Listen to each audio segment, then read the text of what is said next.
Bluebloods. Audible. We're not on. All Now right, we here are. we go. Now we're live. All right, what's good, guys? We're live. It's our first episode of the Audible.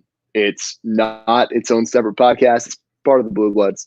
And what we're here to do today is we just want to interact with our fans. So we're here to answer questions that you guys may have, things like that. And so I could hear myself. That was but, getting a lot of feedback. But yeah, I mean, yeah, we're here. We want to get on a little bit early. We said we'd start at 8. So we've got a couple rules for the Audible that we're going to do. So obviously we're here to answer your questions. We have a few questions that have already been submitted to us. And what we want to do is we want to kind of run this in a way, not really like a debate style, but like we want to give ourselves a timer. We want to give ourselves time to talk about each topic. We're going to be on here for like an hour to an hour and a half, something like that. We're cutting it off at an hour and a half. Each topic, we're going to give about 10 minutes. Each question we're going to give it 10 minutes, and then we have to move on. We can go a little bit over, if there's things we haven't touched on, if there's extra questions to add on to those questions, onto the original question, we can go up to 15, but at 15, we have to move on. We go on to a whole new topic. So, guys, we can go ahead and get started. Go ahead and start sending those comments in.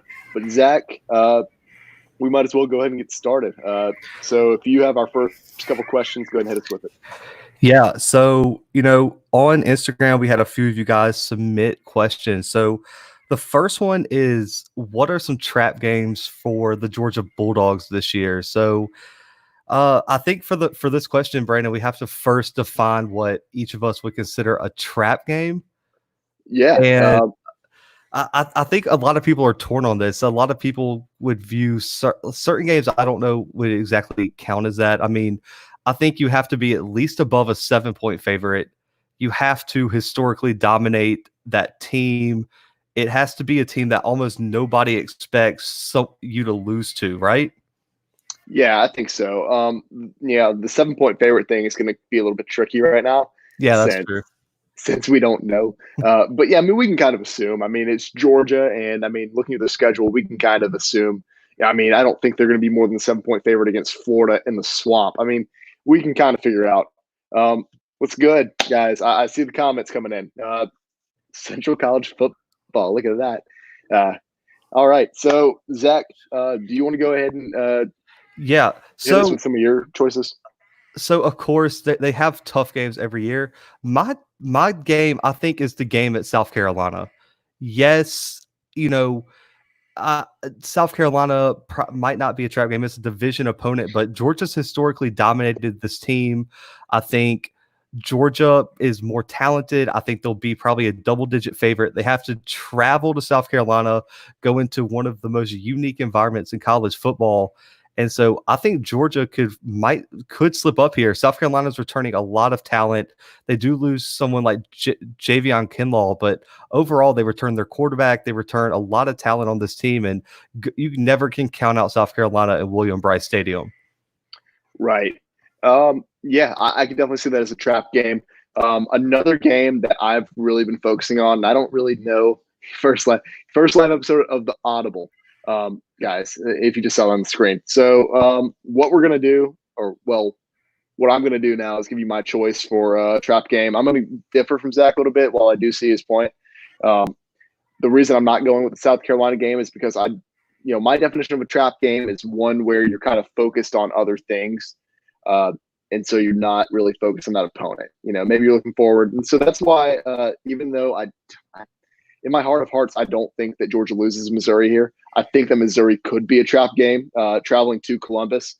And I think that's because they're looking ahead. They do have a bye week right after this, but after that, they're looking ahead at a game at Florida in the Swamp, which honestly might be their toughest game. Well, they play Alabama. It could be one of their toughest games. on the road too. They get to go to Bryant-Denny in the third week of the season. I mean, that is a brutal opening start. And you also can't overlook Virginia. Do I think Virginia's going to take a huge step back? I do. I don't think they're going to, be very good, but you never know at these early games. I mean, Georgia's replacing almost their entire roster. So who can say that Georgia's not going to come out and look extremely, extremely sloppy early? Yeah, but I don't know if you can call that a trap game, can you? That's their first game of the season. What else are they looking forward to? They're looking at that first game of the season. I mean, every team does. It doesn't matter who you're playing. You're looking at it like that's your main opponent. That's who all your focus is on. And so that's why, I mean, I'm not gonna sit here and trash you over that. I think that I think you have a good point, but I mean, that's the reason I'm not choosing there are reasons I'm not choosing teams like East Tennessee State for Georgia as a trap game, just because I don't see a world lose the game, even if they are looking ahead to Alabama. Maybe a game that could be a trap game for Georgia, even though the Sanford Stadium, could be Vanderbilt. They're looking forward to Auburn in that one. I think I'm too stuck on the whole notion of looking ahead rather than actual possibility of losing here for Georgia. But yeah, I mean, those are definitely teams I can see Georgia losing to. I mean, because I think if you look at their schedule, Auburn, Florida, Alabama, those games are the obvious. Those games are going to define Georgia's season. So I think anyone outside of that, it would be a good option to be a trap game. I mean, if you look at how successful Georgia's been in recent history, I think losing to anyone outside of those teams would be a huge disappointment for this Georgia team. Yeah, for sure. Anyway, so I feel like these comments, we don't have a lot of questions. Have some people sitting here talking. So on Instagram, another question we had from Charlie Roush on Instagram is that should Alabama fans start preparing for Jeremy Pruitt to take over for Nick Saban when he finally retires? And I don't, Jeremy Pruitt before or after when Kevin's their head coach, because I think that's the next move, right? I mean, maybe not. Maybe Dabo. I don't think Dabo's leaving Clemson. I think that people are praying for him to go. I think Alabama fans are anyway. Yeah, I think so. A lot of Alabama fans seem to be stuck on Dabo Swinney as the obvious replacement for Nick Saban, but I think we've covered this a little bit on the podcast, and Dabo Swinney is not going to take the Alabama job. He literally, in his contract that he just signed with Clemson, he literally has a clause in his contract where the buyout for Alabama is much, much higher than a normal team. I think as much as the sign is that he played for Alabama, he's from Alabama, he's not going there. So I think a coach like Jeremy Pruitt's a perfect opportunity. I think Kirby Smart is too established in Georgia to take over, but also I think Jeremy Pruitt doesn't have as much goodwill. But what happens, Brandon, if Jeremy Pruitt goes on and wins the SEC East this year or 2 years from now with their great, recruiting class? Yeah, I can definitely see that. Guys, I'm sorry about my internet. I keep breaking up. If Zach, just let me know in the middle of the episode. I mean, we're here live. I got you. Can just stay. I got you. Yeah, but is this any better? Am I still breaking up? Mm-mm. You good? Awesome. I switched internet. I switched which internet. Whatever it is. I don't know. I'm not a tech guy. I'm not a nerd. Yeah. Cancel me. I think that that Jeremy Pruitt would definitely be a good coach. I think we're kind of jumping the gun here, though, right? I agree. What, 7 months ago or so, I was on the train of fire Jeremy Pruitt at Tennessee, and now suddenly, let's hire him at Bama. I think we're kind of jumping the gun. I do think that he's improved a lot. I think that he kind of he's kind of proven himself a little bit more, especially over the over last season. He's shown us what Tennessee could really be. And I do think he's a really good coach. Do I think that he's fit to take over Saban's spot at Alabama? I mean, that's the greatest college football coach of all time. That's tough. That's tough. It's tough to say that this coach that had one kind of decent year at Tennessee should be the next head coach at Alabama, right? Yeah, I mean, I don't even know if could you classify it as a decent year. I mean, maybe in terms of success the recent success for Tennessee, but I mean, you think back to the Philip Fulmer years. I mean, they were competing for SEC titles year in and year out, and I think that whoever steps in for Saban is going to be a huge letdown for Alabama fans. I mean, how do you follow up a record number of national titles every single season? I mean, he's lost, what was it, like 8 games in the past so many years. I mean, there's no way to successfully replace a legend like that. And I think Dabo Swinney even said that when he was rumored to take the job. I mean, who has replaced the legend that has succeeded or outdone the person they replaced? Yeah, that's true. Steve Young, maybe for the 49ers when he replaced Joe Montana. I don't know if he did better than Joe Montana. No, I didn't say he did better, but I mean, he still went on and won Super Bowls. So I guess you could say, I mean, look at the Dolphins. I mean, after Marino retired, they haven't found a quarterback in however many years that's been. They distracted Tua. Yeah, we'll see. Well, we will see. I mean, so we got a question here about Joe Buck saying that Fox will use fake noise or virtual fans if people are not allowed to go to games this year. Brandon, your thoughts on this one? What are you really supposed to do? I guess I don't. I guess I have to have a take on this. I'm against it. You know what? I want to hear. I am too. I want to hear like the sounds of the game. I just want to hear pads crashing. You know, I want to hear. I want really more than anything. What I want is for like all these broadcasting channels to have to put like a 10-second delay because there's just going to be so many F-bombs and so forth. They're going to have to bleep everything out. I mean, you get one of those that sneaks in every Saturday or Sunday anyway. At this point, it's just going to be an issue. And so you're going to hear, I think we're going to hear some bad stuff. Good thing Richie Incognito is not on the field anymore because we might hear some slurs.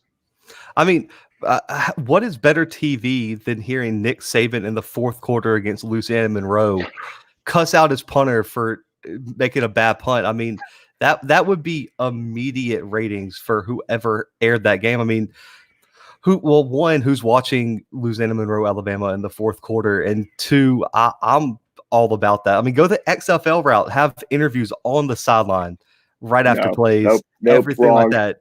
Wrong. I don't want that. I just want like raw, unfiltered football. I don't want interviews. I don't want it to be a gimmick. I want to hear the concussions happen in lifetime. You know? What up? I'll give you a what up.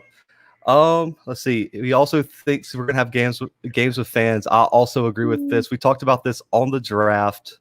Let's see. Are there? Ooh. Brandon, I'll let you go first. I think we can talk about this all day. Non-biased prediction. That's aimed at me, but go ahead and give your non-biased prediction on Auburn's season. Give me like 30 seconds because I need to look at Auburn's schedule. All right, I'll take it. I'll give you 15 minutes because we can go on this all day. Okay, I mean, we don't have to. No. He says unbiased. That's true. Unbiased.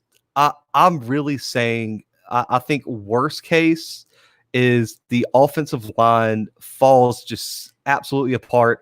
Bo Nix has no time. He can't get it to the skill players that, you know, you start like Seth Williams, Anthony Schwartz, et cetera, that he has. And they go 7-5. I think bottom floor is 7-5, just because I think Mississippi State, Ole Miss, Arkansas, those are almost gimme wins for anyone at the top of the SEC. They also replaced Florida with Kentucky this upcoming season. That's almost a give me win there. But I think the ceiling could be as high as 10-2. I really do think Alabama is the most talented team in the SEC this year. That me and Brandon have talked about this. Really Mac Jones is really, really good. I'm gonna say it as much as I hate it.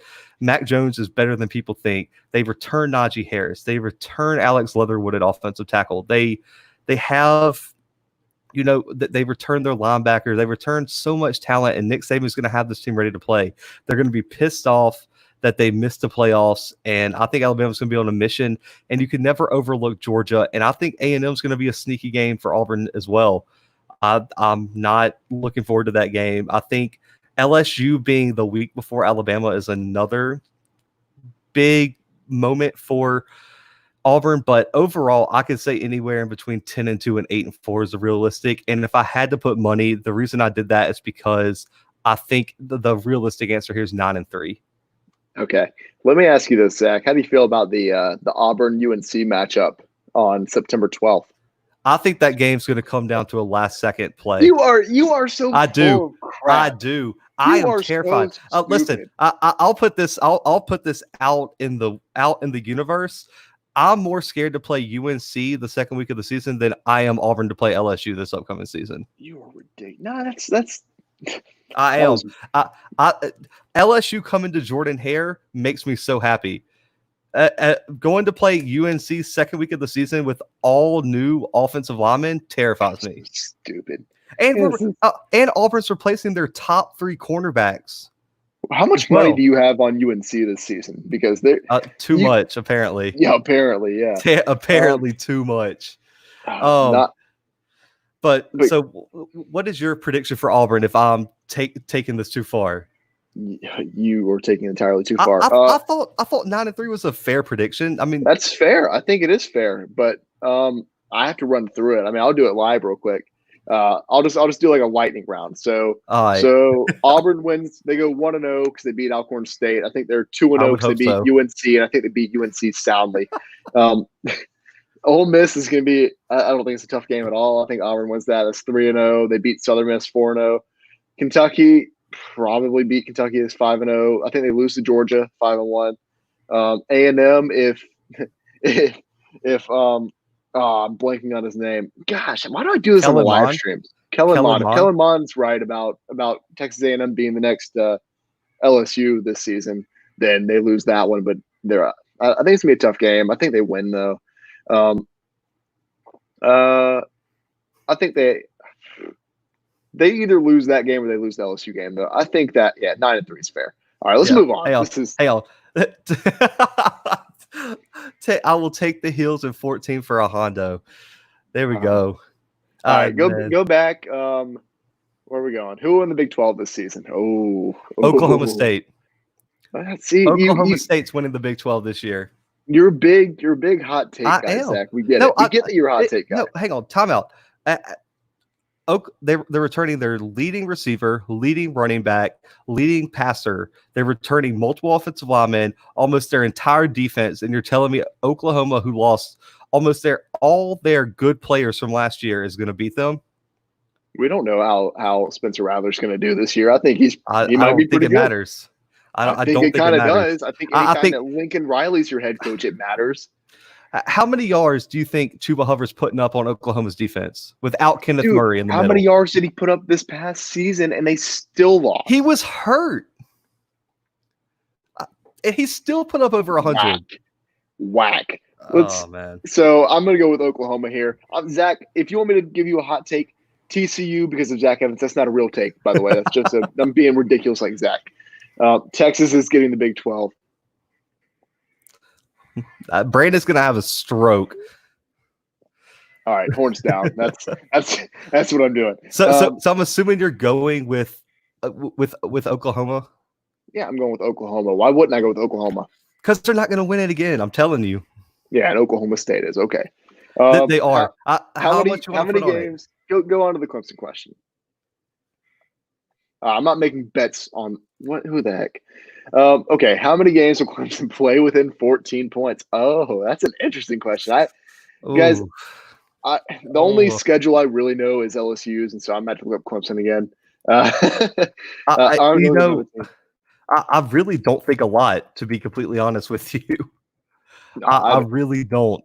Without knowing their schedule, one maybe. I don't even know who it would be. I think it's two.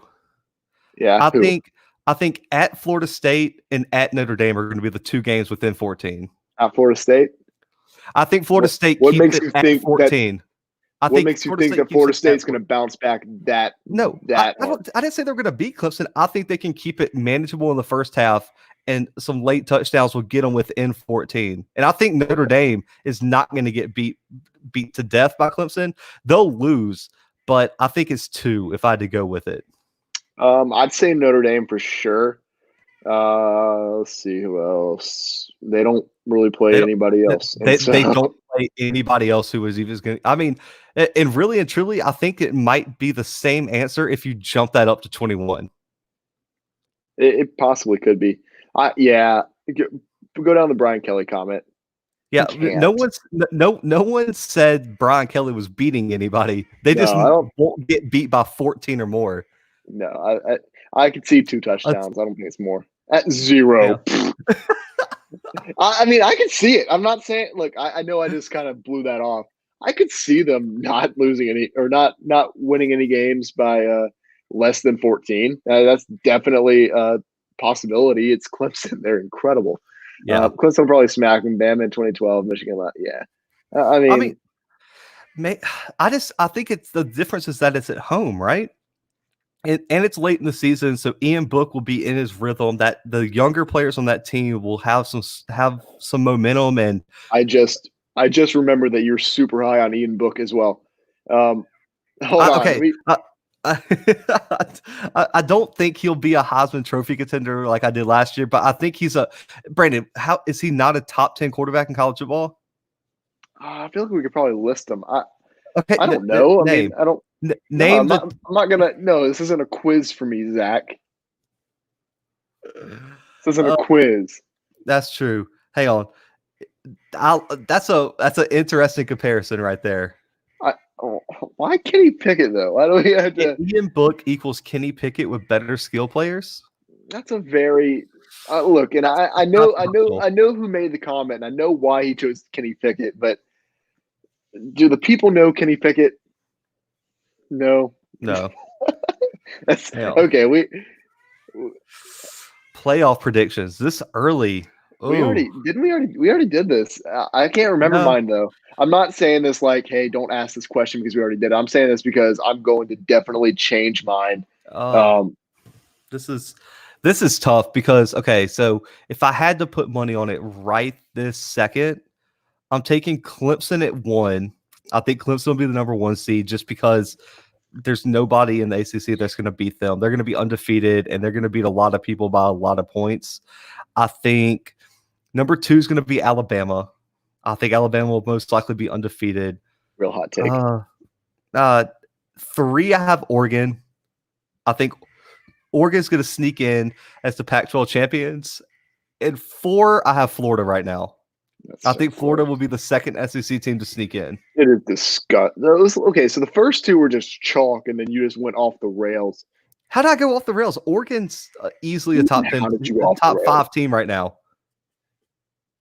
Okay, Zach, they just lost. How are they not? Because they just lost the 3rd best quarterback in college football. Oh my God! What do you mean? I get they have a good offensive line, but who's their offensive line protecting? Tyler Shaw, which is probably right now a better quarterback than Herbert was at this point in his career. Yeah, but he's not better than Herbert was last year. And how well did they do last year? They did pretty good. They were ranked 5th in the final or 6th in the Final Bowl. They did not almost sneak in the playoffs. We're not going to act like that happened. What? We're not going. So we're just going to forget the game at Washington. We're just going to forget the Washington game last season. They beat Washington last season. Yeah, hardly. We're going to forget the Arizona State game last season. They were one Bo Nix lucky pass away at the end of the game of making the playoffs. Okay, whatever. Gators, hey, go down. Gators are not. They are not going to make the playoffs, Zach. I love to hear that. I hate. Oh God, thank you. Whoever made that comment. Florida is going to run through the SEC East next year. I'm just telling you guys. Zach, okay, so let me ask you this. Let's just be logical here for a second, if we can. Right. So if you think, who do you think is going to win the SEC West? Alabama for sure. And who do you think is going to win the SEC East? Florida. Yeah, and so you think that after championship weekend, I think that. No, that's stupid. If they both go in undefeated, they could easily be like 2 and 3 in the rankings. That's so stupid. No, Zach, it's not going to happen. I'm over this. I'm over this. Playoff predictions and why? I think I gave. I'm trying to remember mine. I'm not going to put them in any kind of order. I think Clemson, Bama make it. I'm trying to think of who wins. I mean, it really just depends on who wins their conferences. And right Yeah. now it's going to sound chalk. You can call me Chalk Zone, do whatever you want. Um, Ohio State and Oklahoma. I mean, that's who I think wins the like the major conferences. I don't think a Pac-12 team makes it in because I don't think the Pac-12 is strong enough right now. Go back up. We have a couple more. UGA upsets Bama by 10. That's high. That's tough. With a new quarterback coming into Bryant-Denny in the third week of the season with an all new offensive line. Brandon, if that happens, the college football playoff is just going to be wild. Because what if you have Georgia, Bama, Florida, all that as one loss? Yeah, I don't know, man. That's tough. Georgia, I don't think they beat Bama, period, but definitely not by 10. By 10? What if they go into Bryant-Denny and win by 10? I'm changing my playoff predictions because Georgia's winning it all. If you're going in there this year and beating Alabama by that much in the third week of the season with a brand new starting quarterback, either Jamie Newman's winning the Heisman or there's going to be something up in Athens if that happens. Right. Go up to the question. It's way up in the chat about if there's no college football season. The question says, if there's no football season, what will you guys do? Nothing. Whatever y'all tell us to do, I guess. You mean like pertaining to the podcast, or just like in general? Because just in general, I'll probably just seclude myself for months and just not talk to anybody. I'll become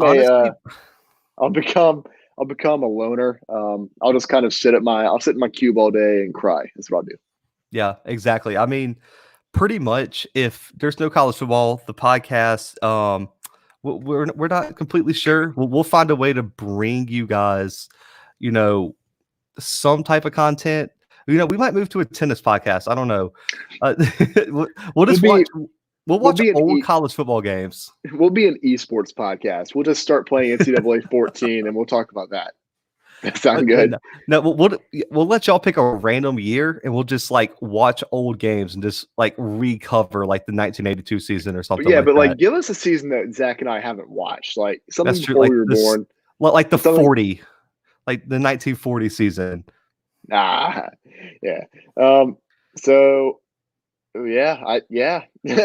think you don't think so? I'm really torn on this kid. I mean, so he was good at Wake Forest, but was he a standout player?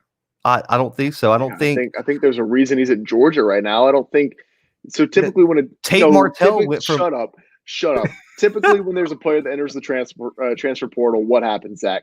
If it's a starter, if it's a quarterback at one school, they enter the transfer portal, they go to another school. Do they usually go to a better school? No, they don't. Yeah, that's an outlier. They usually 1976. We'll keep that in mind.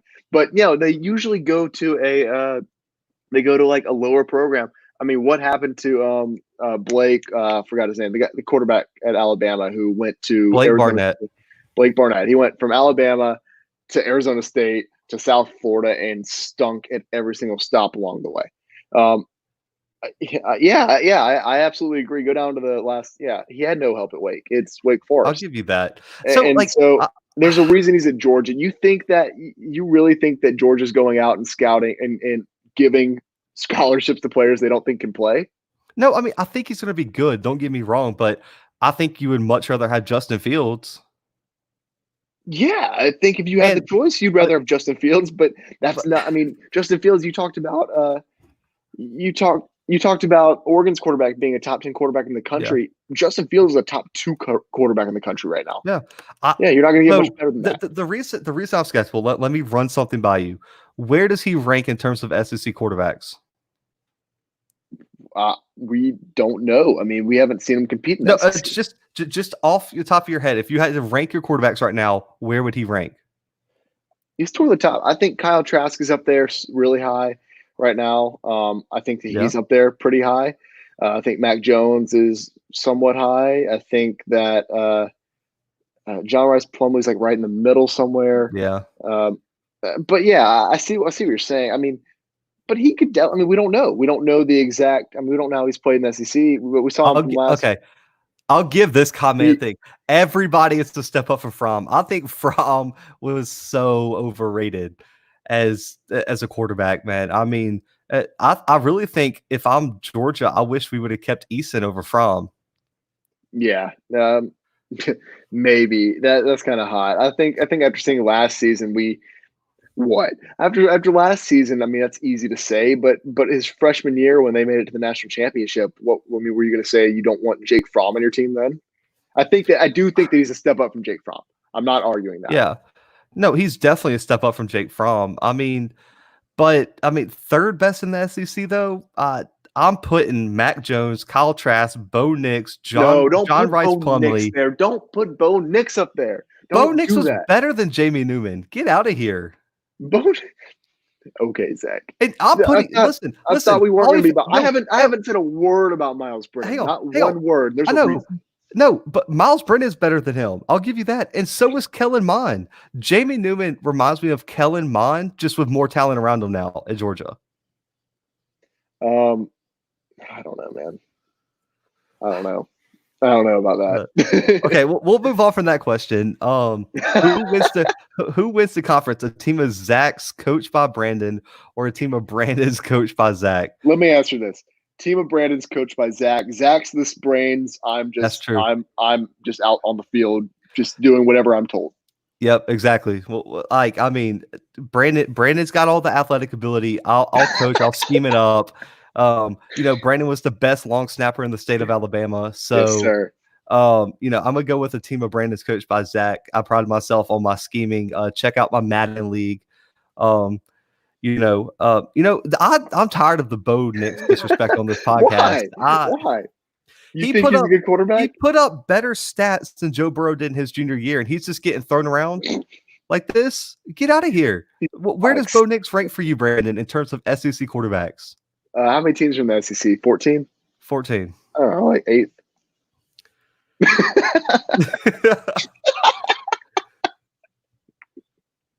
I don't know about 8, but I mean, I don't think he's as good as Zach thinks he is.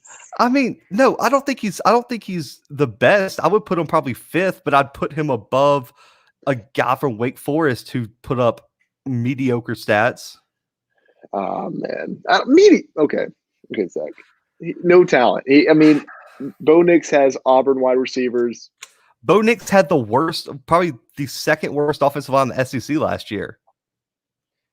I don't know, man. And Bo Nix, oh man, I don't know, man. Nah, you're gonna hit him with it? No. Why would I do that? Why would I? Okay. This is public. Everyone can see this. Everyone can hear it. Why would I tarnish my reputation? So I gotta ask you, if we're talking about breaking down SEC quarterbacks, where would you put Miles Brennan? Realistically, I really don't know. And you want to know why? Because we've seen him throw like 10 passes so far. What do you want me to say? You want me to say I think he's going to be great? And I don't know if I don't think he's going to be great. Do I think he's going to be the next Joe Burrow? No, I don't think there's going to be another one. I don't think there is one. But I mean, give me like a benchmark. Like, do I think he's going to be better or worse than? Give me an example. I mean, so like that's what I'm saying. If you rank your quarterbacks, what's his ceiling? Like, if after this season, how high could he rank in terms of college, in terms of SEC quarterbacks? I think his ceiling is going to be somewhere at he'd be like in the upper middle tier of SEC quarterbacks. I think that's his absolute ceiling. He's been at LSU for a handful of years now. He's sat behind Joe Burrow for the past 2. And I think that he's been able to learn a lot. I mean, people forget he was in the same quarterback room as Joe Brady this past season. Yeah. I mean, everyone sings his praises. So, I mean, who's to say he didn't learn under him? I'm not going to say, hey, he's going to be the greatest quarterback in the SEC. No, I don't think he will be. I think that this is, if you know anything about LSU before this past season, I mean, has that been a school where the quarterback position has really reigned supreme? Yeah. No. And I think that Miles Brennan kind of falls somewhere into, I think he might be slightly better than Zach Mettenberger was. I think he has a good possibility of doing that. But I don't think that I mean, he's not going to be in New York at the end of the season Yeah. by any means. I think upper middle tier. So I think probably his absolute cap would be like fifth best in the SEC. Let's see. Could Nick Saban or Dabo Swinney turn Rutgers or a team like Akron into a championship contender? I Yes. mean, uh, Rutgers maybe, because we've seen Rutgers be ranked number one. But if you gave them a team like Akron or South Alabama, there's a I ceiling to think that talent. I think they need to be in a Power Five conference just because I don't. I Agreed. mean, you can go undefeated in the Group of Five and not make the playoff. Yeah, I mean, I think the only group of five you could give them is a team like Boise State or Memphis or Cincinnati or someone like that who's consistently ranked, or like UCF.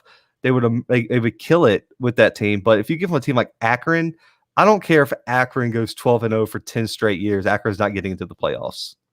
Yeah. To be completely honest, yes, UCF was just robbed. They're the defending, reigning 2017 national champions. Views on Bryce Young. Oh, Brandon, you want to go ahead and take this one first? I know we've briefly talked about Bryce Young on the podcast, probably not broken him down like individually.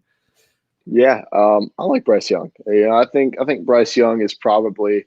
I think that DJ Uligaley got better. I think he was higher ranked, right? I think it was they separated them by dual threat and pro. So Yeah. Bryce was the number one dual and DJ was the number one pro, but I believe in the composite, Young got him at the end. Oh, did he? In Okay. overall rankings. I think Young jumped up to the second best player in the country by the end. Yeah, and I think that Bryce Young's obviously a great quarterback. I think he's going to be a good quarterback at Alabama. I think that he's a big part of the reason that Talia decided he did enter the transfer portal. 1,000% agree on that one. Yeah, I mean, it's not really a debate. I don't know. I mean, there's obviously talent there. There's a lot of potential there, but you can never truly gauge how well someone's going to do at the next level, right? I mean, that holds true for high school to college or even college to NFL. You can never truly understand. No, and so do I think that? I personally think that Nick Saban was giving Mac Jones at least a year to prove that he had what it took to be a starting quarterback in the SEC. But I think with the cancellation of spring practice, it only further solidified the fact that Bryce Young's probably getting redshirted this season. I think Saban understands that he needs a quarterback for the future. Why not redshirt this kid? Let Mac Jones start. Let Paul Bear Bryant's great grandson be the backup. Why waste this kid's talent? Get him a red shirt. That way he has 3 years to play in your system. And for me, I think he'll probably honestly have a higher ceiling than Tua had. Does he reach it? I'm not sure, but I think this kid has every chance to be probably the best quarterback in the SEC for multiple years. Yeah, I can see that. Impact on Zachary Evans joining TCU and predictions on their season. Also, all their big games are at TCU, Oklahoma State, except Texas and maybe Kansas. Ooh, I think this is one of the more interesting recruitments. I think we're definitely going to break his recruitment down on our episode coming out Friday, but I think Evans joining TCU immediately moves them up in terms of like what tier of Big 12 team they are, right? Yeah, it has to. I mean, it definitely does. And I'm sorry, I keep trying to jump a little bit forward, but just looking at TCU's schedule right now, I don't really know. I mean, he's absolutely right. All their big games are at TCU. I understand they play at Kansas. I don't think Kansas is a real threat. No, Texas has nothing. Yeah, Texas horns they have down. Puka Williams. Puka Williams, yeah, he's a monster. Other than that, I mean, they play Iowa State. In TCU's in Dallas, right? Or is it outside of Dallas or Fort Worth? Dallas. Something like that. Okay. I mean, they play Cal in Berkeley. That's not a big game. And that might not even happen. SMU might be, it might not happen. SMU might be a tough game for TCU this season. I mean, we saw what SMU was last season. They did pretty well, at least comparatively. to the past few seasons for them. And that one's, I mean, but it's, it's at SMU, but that's in Dallas. So they're going across town. They're going to smack Prairie View. Oklahoma State is going to be You would tough. hope so. I think they still would lose that Oklahoma State game and the Oklahoma game, even though they're in Dallas. I think maybe you should give a few. I think you should probably give Zach Evans a few seasons if he's going to develop into anything. I mean, this recruiting cycle has been tough. We don't know kind of what's out there. I mean, like Zach said on our last episode, I mean, we just can't wait to hear like what comes out about Zach Evans. It's going to be interesting. I mean, to be honest with you, there's something that happened. I mean, you don't just go from having Georgia and LSU trying to sign you that was all they wanted. I mean, Zachary Evans was the number one prospect on a lot of these teams' board, and then you wind up at TCU all the way in May. Something fell through there, and I want more of the story there. Yes. And for me, I think TCU was going to be an average team regardless, and they might be above average now. But like Brandon said, Zachary Evans needs some time. TCU should, I guess, use him in recruiting to get some more elite recruits around him, because a running back can't do it all by themselves. Not like a certain like quarterback could. Yeah, for sure.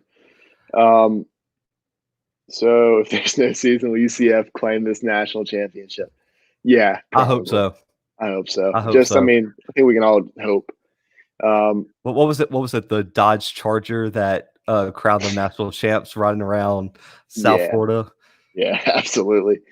Bryce Young, maybe. I think it's probably. Honestly, if it happens, I think it might be before that. If he redshirts, I can see it being his sophomore season.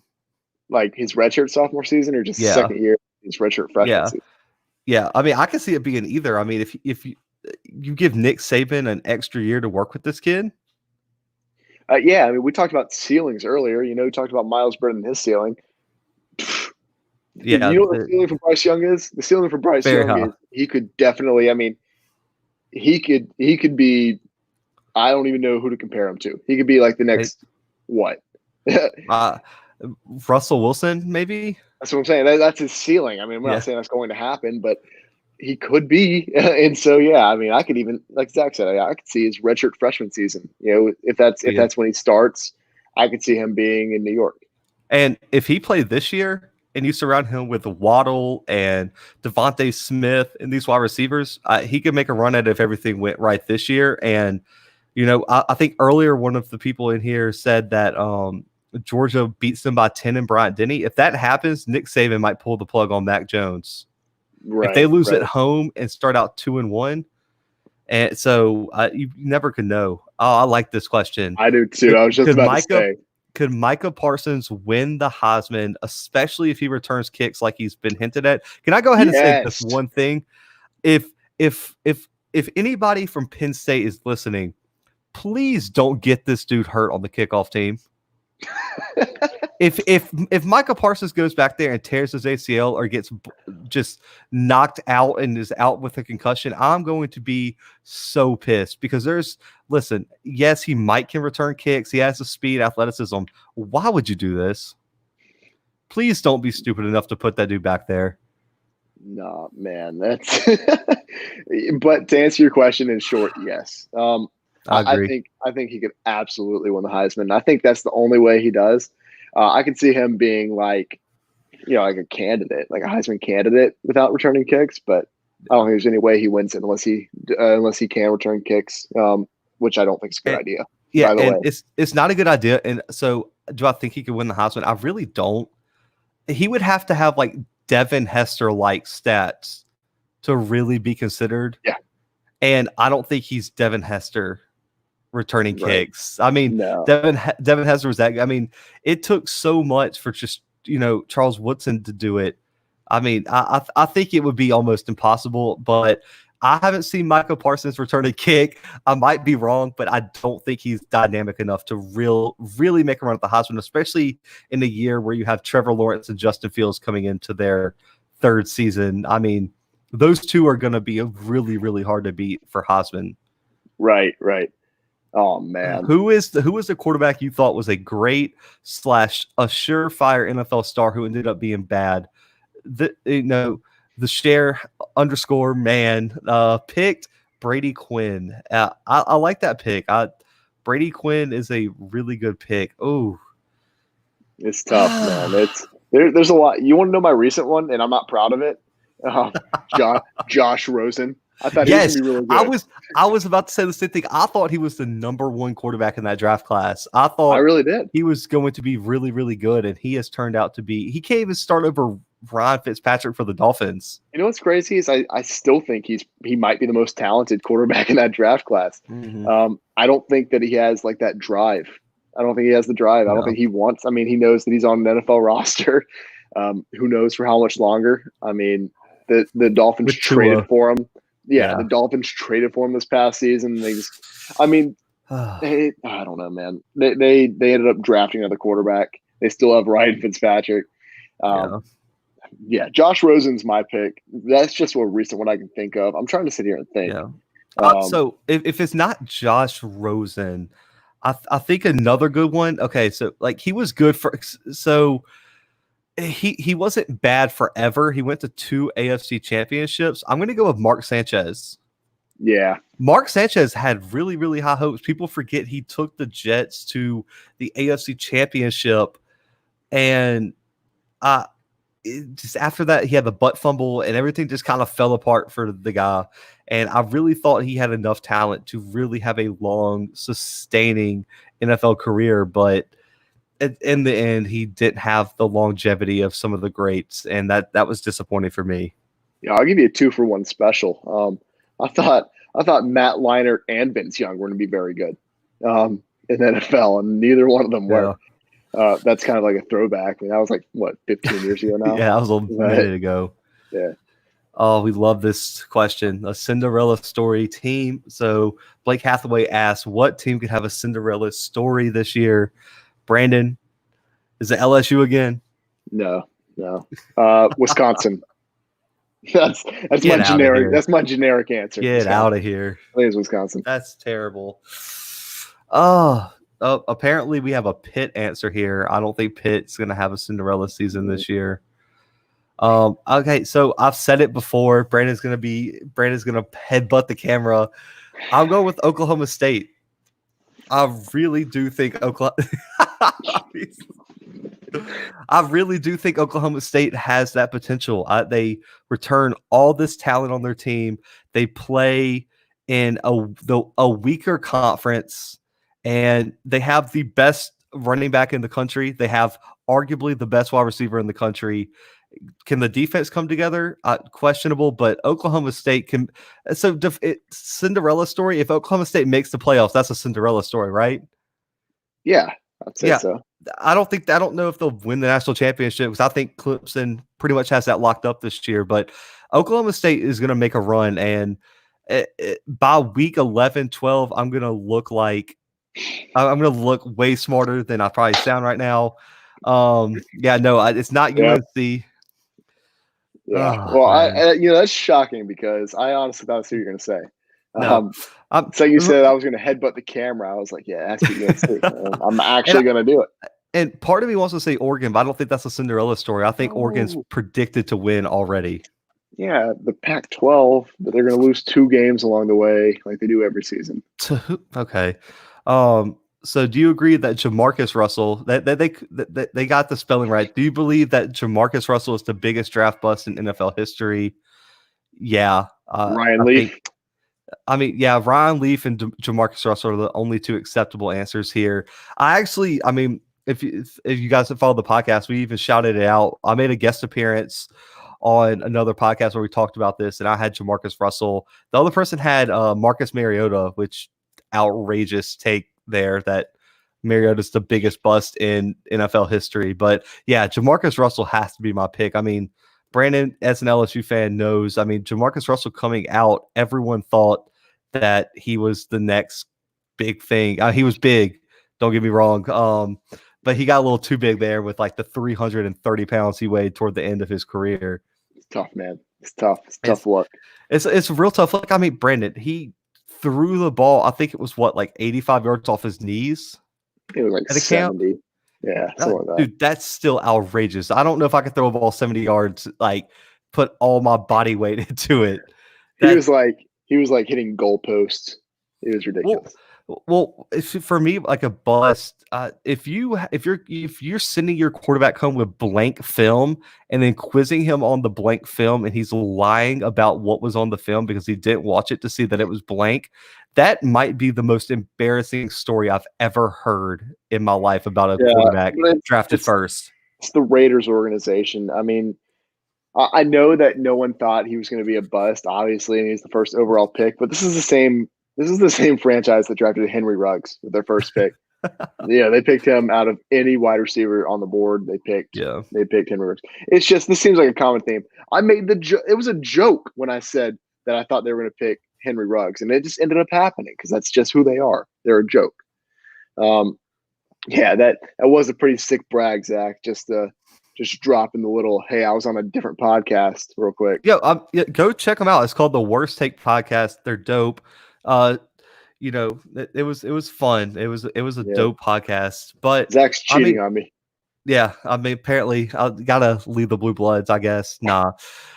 But yeah, like I said, I don't think Jamarcus Russell can be beat. Ryan Leaf maybe, because I think Ryan Leaf is bad just because he was picked above Peyton Manning. Yeah. Like that's like a team really thought that Ryan Leaf was going to be better than Peyton Manning. Yeah. Like looking back, that might be the worst take of all time. Yeah, but, I mean Ryan Leaf's not a good quarterback. I'll say that. I can confidently, with everything. Let's see, what non-obvious linebacker, non-football. What? Oh! Instead of LeBron James. Okay.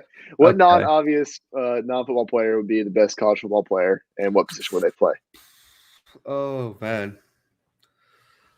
Okay, hang on. I want to address this other comment. Jordan was trash. The fact that they give Jordan credit for playing baseball, he didn't even make the league. No, he didn't make. He didn't even make the league. Okay. You know what? I thought the same thing that you think right now, like the other day, and then I started thinking about it more because that's all I have to do for like 8 hours a day is just sit there and think.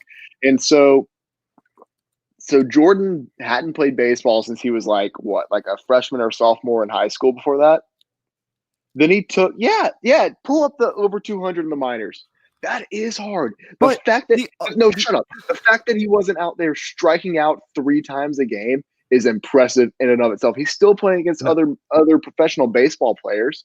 He doesn't get any credit. You know who gets credit? Who? Deion Sanders and Bo Jackson. Bo Jackson was really good. Deion Sanders wasn't. I mean, you can say the same thing about Deion Sanders, though. I mean, he wasn't great. Deion Sanders played in the major leagues, though. That doesn't mean anything. It doesn't mean he was good. Yeah, but I only give credit to 2 sport athletes that are really actually. I mean, Bo Jackson was the best player on his baseball team and the best player on his football team. No, Jordan I didn't argue yeah, Jordan is better in his respective sport than those two. He was better in basketball, but that he definitely wasn't better in baseball. No, he means that he was better at basketball than Bo Jackson was at baseball and better than Bo Jackson was at football. He's not a baseball star. Get out of here. Get out of here. Yeah, but he's not a baseball star. But I mean, it is impressive. I will say this. It's very impressive that he was able to not, like I said, not go out there and strike out 3 times a game. Zach, I mean, you couldn't he played like freshman baseball in high school. And then he just didn't play baseball. That's not my fault. He didn't play baseball for like the next 10 years, and then just when he was like 30, went out and played in the minors and didn't strike out 3 times a game. It's not as bad as you think. All right, so let's get back to the question. What non-obvious non-football player would be the best college football player, and what position would they play?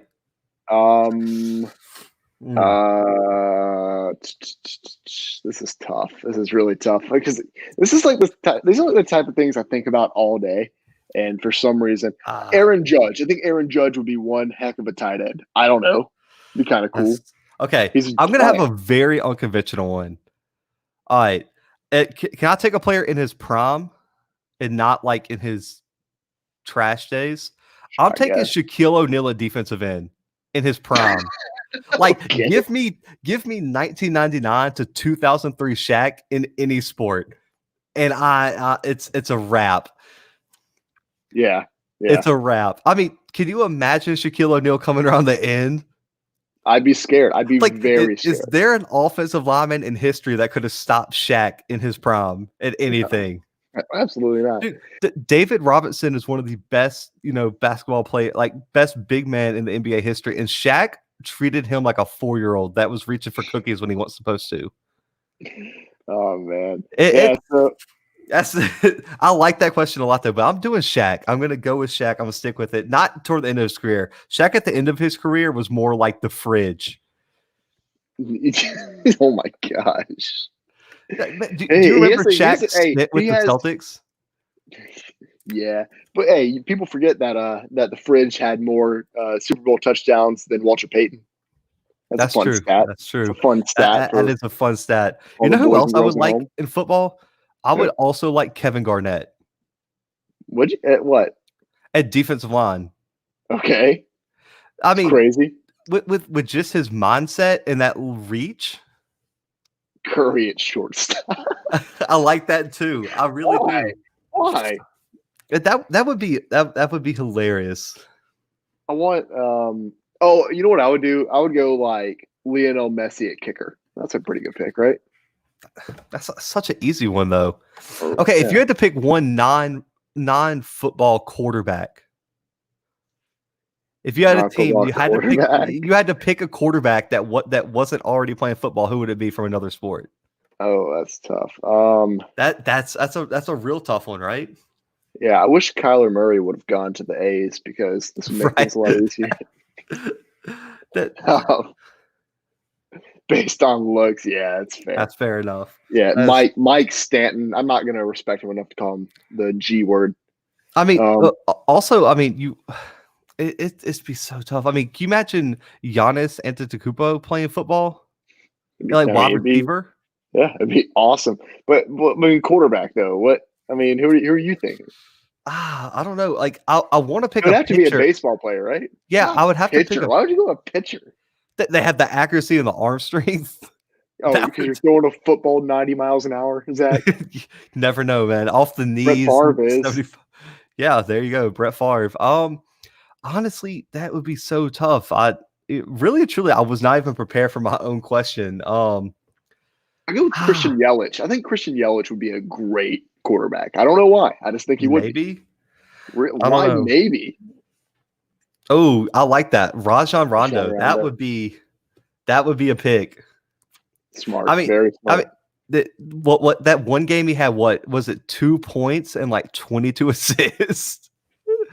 in the one game, I forgot. I think he was playing for the Lakers at that time. I don't remember, but yeah, Rajon Rondo is a good pick. I really like that pick for a quarterback because I think it would either have to be a point guard or a baseball player, right? I mean, you can't pick a center. You can't pick LeBron James to be a quarterback. He's too big. If you mention like a 6'9" quarterback, like 260. That would be awesome. I bet his hands would be huge. Yeah. Oh, I didn't realize he played quarterback.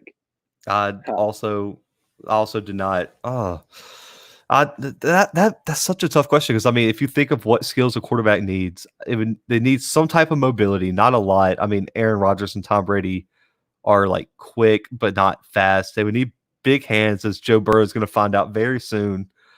They need the arm strength, they need the accuracy, they need the mental ability to, learn the playbook and run the offense. So I mean, that's tough to find someone in another sport that hits all those aspects. I would say. Right. Let's talk about pick Phil Mickelson. Yeah. Oh yeah. Phil. Let's go ahead. Let's talk about some other topics. We haven't Brandy Johnson, bring on the mullet. I like it. Are there any birds? He can play for the Eagles. He's good at hitting birds, or the Cardinals. But let's go ahead and talk about a different topic real quick. We had a couple written down until we get a few more in the chat. But let's talk about something that kind of came out today. Not really newsworthy, but the Rams revealed their new uniforms today. we want to know thoughts on it. What do you guys think? We have our thoughts, and we are a college football podcast. Don't forget that. But um, we might be able to relate it somehow later on down the road if we think about anything. So, Zach, what are your thoughts on their uniforms and why? They're all right. I think they're too similar to the Chargers, like in color scheme and stuff like that. I also agree that it's Yes, much better than the logo, but I much think it's better. hard. It's hard to beat what the Chargers dropped. You know, this offseason. It's hard to beat what the Buccaneers dropped this offseason. I think I would say it was terrible. I would say I would give it like a 6 out of 10 on like their presentation and everything. Yeah, I'll break it down. I'm not a big fan. I like the color scheme, but that's really it. The name badge is what gets me. And so Oh yeah, instead of having like LA Rams or Los Angeles or anything or Rams even right there on the chest plate, they have a name tag right here that says Los Angeles Rams. yeah. Why? It's They the got that from ugliest Oregon. thing. Yeah, but Oregon pulled it off. Yeah. Um, Well, that's because Oregon has every bit of Phil Knight money in the history of everything. yeah, that's fair. Should Los Angeles even have football? No one cares except USC fans, and that's not even pro. I think there's a lot of Rams fans in there's a lot of Rams fans in LA right now. I think Yeah. not that I'm in LA or anything, but I think Rams are gaining a lot of popularity there. Chargers still have a lot of support in like Southern California, like more in the San Yeah. Diego area. I'd venture to say they have a ton more fans in San Diego than they do in LA. It's kind of like a Lakers. It's not quite that extent, but Lakers Clippers situation there, where in Los Angeles, I mean, if there's a pro football fan, they're a Rams fan, and then the outliers are Chargers or Clippers fans because both Yeah. teams came from San Diego. Um, but yeah, I think they should have football. The Blue Bloods NFL pocket. You're telling me, I'd love it. We're working on it. It's a lot of recording. But yeah, we're gonna work on that, guys. We're gonna expand some more sports. Pittsburgh versus Chargers was all Steeler fans. Everybody versus Chargers was all That's what I'm saying. whoever fans. Yeah, it's the Chargers. They play in a soccer stadium right now. I guess they're about to be in a new stadium, but that doesn't even matter. Like I said, I think there's a lot more. I think there are like a ton more Rams fans in Los Angeles than there are Chargers fans. I think, and like, I mean, I don't disagree with what you're saying. I don't think there are a ton of pro football fans there, but I think it's growing. I think that Yeah. there's a market for it now that wasn't there when they first moved there a few years Agreed. back. Agreed. Yeah, but I mean, why? So I guess my question is when Zach and I were talking about the new NFL uniforms recently, we were talking about how none of them really seem to get like a positive review.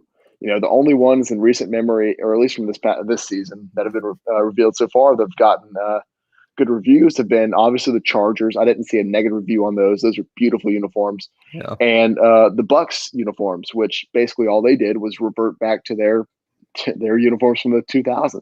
They should have never left, but yeah, I was about to say, like, those were just. I mean, people hated when they switched over to the ones that looked like they had an alarm clock on their chest.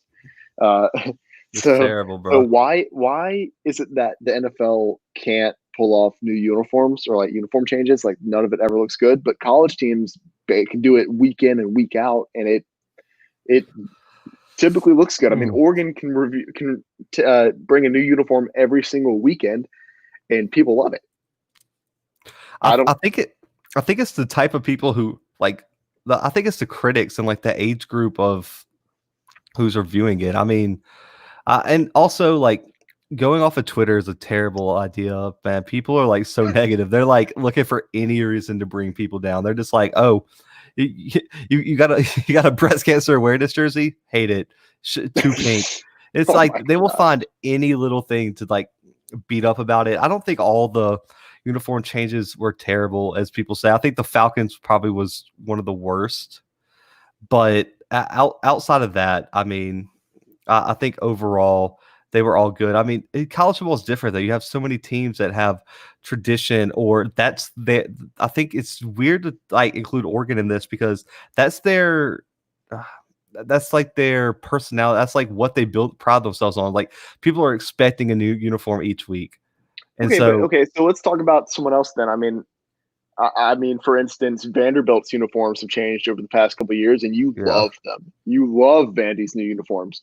Um, but what I would compare these NFL teams changing their uniforms to is if like a team like Alabama or Penn State or and Ohio State, people would riot. people would lose their minds. Yeah, And it's people because would riot. there's a certain tradition built behind these NFL franchises, and you can see the same sort of thing um, built up in the in like teams in college football that have like a storied history. I mean, Yeah. if Auburn changed their uniforms, I mean they even had the the uniform change, which was just a helmet change this past season. Yeah. Where they put the number 7 on one Mhm. side, and that didn't get like a huge like they didn't get like the rave reviews they hoped for there.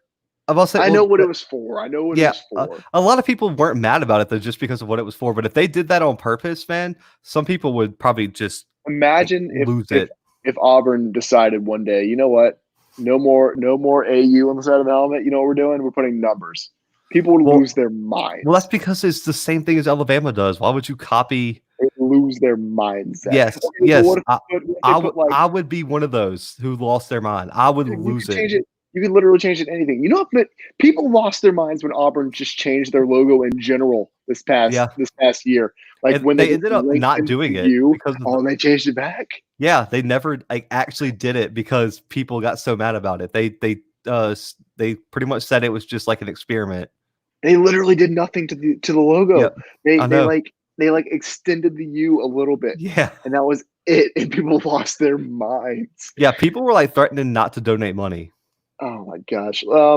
Anyway, so I don't really have too many more thoughts on this. Yeah. We guys, we are at an hour and 6 minutes here. So we're gonna wrap up this episode, guys. We appreciate all you guys tuning in. This is just episode 1 of the Audible by the Bluebloods. We're gonna make some this is kind of like an experimental thing. You guys asked after the draft for more live stream. We're gonna bring you guys more live streams. We're not really sure what the schedule is going to be on the Audibles. We're going to make more announcements as they come. We shout out to everybody who submitted questions. You guys are the best. We'll find some other good ways to get some more questions for people who might not be able to submit them based on the way they listen.